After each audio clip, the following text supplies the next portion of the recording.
మనం ఉగాది నాడు సూర్యనారాయణమూర్తిని ప్రార్థిద్దామని అనుకున్నాం. అది ఏ విధంగా ప్రార్థించాలి అనేది ఇప్పుడు మనం తెలుసుకుందాం.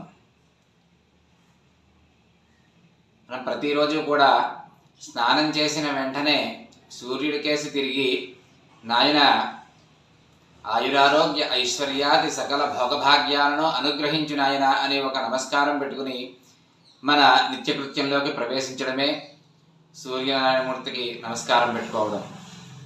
మనకి చాలా కాలం నుంచి కూడా సూర్య ఆరాధన భారతీయులందరిలోనూ కూడా వారి యొక్క జీవితంలో ఒక భాగమైపోయి ఉంది. ప్రతి ఒక్క వ్యక్తి కూడా ప్రతిరోజు కూడా సూర్యనారాయణమూర్తిని ఆరాధించుకునేవాళ్ళం ఏదో ఒక విధంగా. అదే పాశ్చాత్యులు కూడా మనల్ని పరిపాలించినప్పుడు ధనిక పేద అనేటటువంటి తేడా లేకుండా ప్రతి వ్యక్తి కూడా వీరు ఎంతో సంతృప్తికరంగా వాళ్ళ యొక్క జీవితాలు గడుస్తూ ఉన్నాయి, ఆయురారోగ్యాలతో ఉన్నారు, అందరూ కూడా చాలా తాత్వికతతో ఉన్నారు. ఏమిటా అని వాళ్ళు పరిశీలిస్తే వారికి తేలింది ఏమిటంటే వీరు ప్రతి ఆదివారం కూడా చాలా నిష్ఠగా ఉంటున్నారు, ప్రతిరోజు సూర్యుడిని ఆరాధిస్తున్నారు.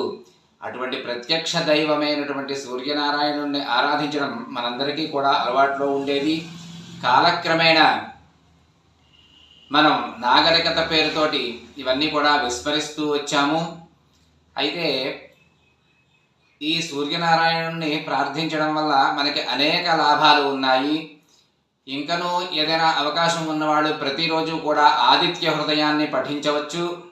అలాగే సూర్య నమస్కారాలు ఒక యోగా టీచర్ దగ్గర వారం రోజులు కానీ 10 రోజులు కానీ మనం శిక్షణ పొందితే ఇటు యోగాభ్యాస పరంగాను ఆసనాల పరంగాను కూడా మనకి అలవాటు చేస్తారు.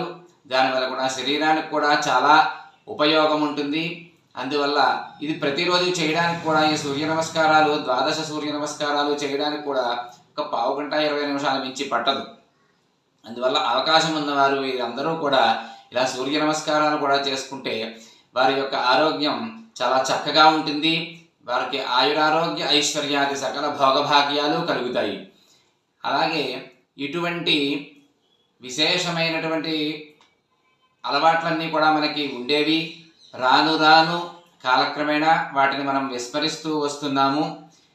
అటువంటి అవకాశం ఉన్న వాళ్ళందరూ కూడా ఈ సూర్యనారాయణ మూర్తిని ఆరాధించాలని, ఆయన యొక్క అనుగ్రహాన్ని పొందాలని. ఎందుకంటే ఆయన యొక్క వేడిమికి అందులో